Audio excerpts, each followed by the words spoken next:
কেমন আছেন সবাই? আজকের ভিডিও টপিক হচ্ছে মধ্যবিত্ত পরিবারের স্বামী স্ত্রীর মধ্যে সেক্স রিলেশন বেশিরভাগ সময় খারাপ কেন হয়। এর অনেকগুলো কারণ আছে, কিন্তু আমি দুটো কারণ এই ভিডিওতে বলবো এবং ওই যে বাকি কারণগুলো সেগুলো মূলত এই দুটো কারণকে ঘিরেই। আর এছাড়াও আমি মধ্যবিত্ত কেন বললাম সেটাও ভিডিওটা যদি শেষ পর্যন্ত দেখেন তাহলে বুঝতে পারবেন। প্রথমেই, একজন মহিলার যৌন উত্তেজনা কখন জাগে? একজন মহিলার যৌন উত্তেজনা তার শরীরের চেয়ে মনের উপরে বেশি নির্ভর করে। যখন একজন মহিলার যে মানসিক চাহিদাগুলো আছে, তার বাহ্যিক চাহিদাগুলো আছে, সেগুলো যখন সম্পূর্ণভাবে পরিপূর্ণ হয়, সেই নিডগুলো যখন সে পূরণ করতে পারে বা পূরণ হয়, তখন গিয়ে তার শরীরের যে উত্তেজনা সেটা জাগে। এখন এই বাহ্যিক নিডগুলোর মধ্যে কি আছে?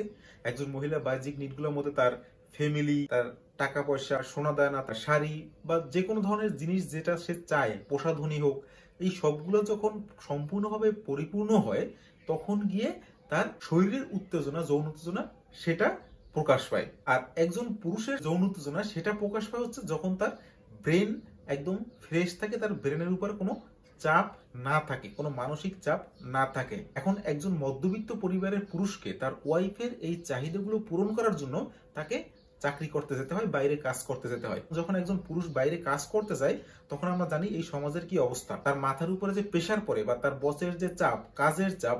এখানে কাজের চাপ, শুধুমাত্র কাজের চাপ শব্দটাই ঠিক আছে, কারণ কাজের চাপ বলতে চাপটাই আসে, কাজটা তেমন হয় না। আর শারীরিক যে কাজ করা সেটা এক কথা, যেটা গ্রাম অঞ্চলের যে মজদুর আছে তারা করে, তাদের উপরে মানসিক বা কাজের কোনো চাপ থাকে না, তারা কাজ হার্ড ওয়ার্ক করে, শরীর থেকে সেই কাজটা করে।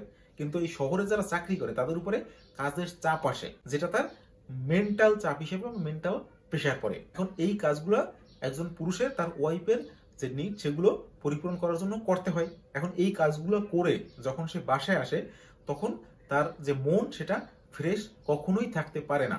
আর না থাকার কারণে কি হয়, তার যে শারীরিক চাহিদা সেটা কিছু সময়ের জন্য উঠলেও যখন সে শারীরিক মিলন করতে যায়, তখন তার মাথার মধ্যে এই বিভিন্ন প্রেশারের কারণে সে পরিপূর্ণভাবে ওই যে তার যৌন মিলন সেখানে কনসেন্ট্রেট করতে পারে না, যার কারণে তাদের যে শারীরিক মিলন সেটা বেশিরভাগ সময় অসম্পূর্ণ রয়ে যায়। এখন দেখেন, যদি কোনো পুরুষ আবার তার কাজ বাদ দিয়ে সে ঘরে বসে থাকে তার ওয়াইফের যৌন চাহিদা পূরণ করার জন্য, সেক্ষেত্রেও সেটা পসিবল না। কেন? কারণ তখন পুরুষের মাইন্ড ফ্রেশ থাকবে, তার যৌন পারফরমেন্স ভালো হবে, কিন্তু তার ওয়াইফের যৌন উত্তেজনা হবে না। কেন?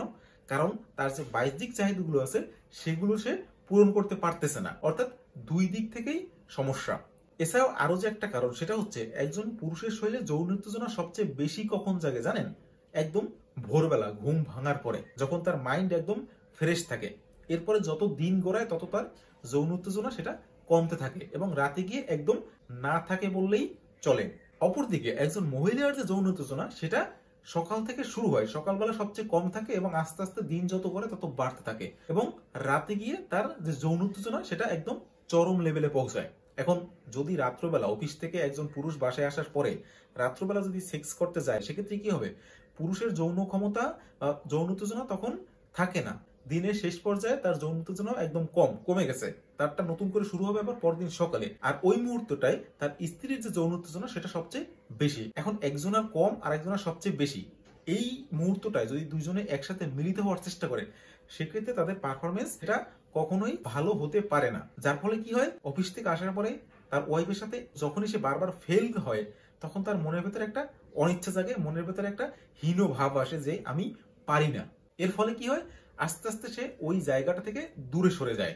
এখন দেখেন, এই জন্য মধ্যবিত্ত বলছি, কারণ মধ্যবিত্তদের এই ঝামেলাগুলো পোহাতেই হবে। একজন বড় লোক তার এই ঝামেলা পোহাতে হয় না। যে কোনো একটা কোম্পানি বা একটা দোকানের মালিক, সে দোকানে যায় তার রিল্যাক্সে, তার ঘুম থেকে উঠে কোনো প্রেশার থাকে না যে এখনই দোকানে যেতে হবে। কিন্তু সে চাকরি করে ওই দোকানে, সে কিন্তু যত ভালোই বেতন পাক, তার ঘুম থেকে ওঠার পরেই একটা প্রেশার যে রেডি হতে হবে, দোকানে যেতে হবে বা অফিসে যেতে হবে, যেটা দোকান মালিকের মধ্যে বা অফিস মালিকের মধ্যে থাকে না। এখানে হচ্ছে তফাৎটা।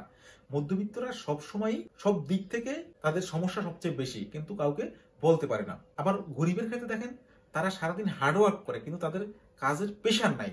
তাদের ওই কাজ যখন করতেছে তখন তার রিল্যাক্সে শরীর থেকে কষ্ট করতেছে, কিন্তু তার মধ্যে চা খাচ্ছে, সিগারেট খাচ্ছে, কথা বলতেছে, কাজ শেষ, তাদের যে প্রেশার সেটাও শেষ, মেন্টাল কিন্তু কোনো প্রেশার পড়ে না। এই জন্য গরিব আর ধনী এদের সবকিছু ঠিকই চলে। শুধুমাত্র যে সমস্যা সেটা যে কোনো ধরনের সমস্যা হোক, যৌন সমস্যা হলেও সেটাও কিন্তু এই মধ্যবিত্তের উপরেই পড়ে।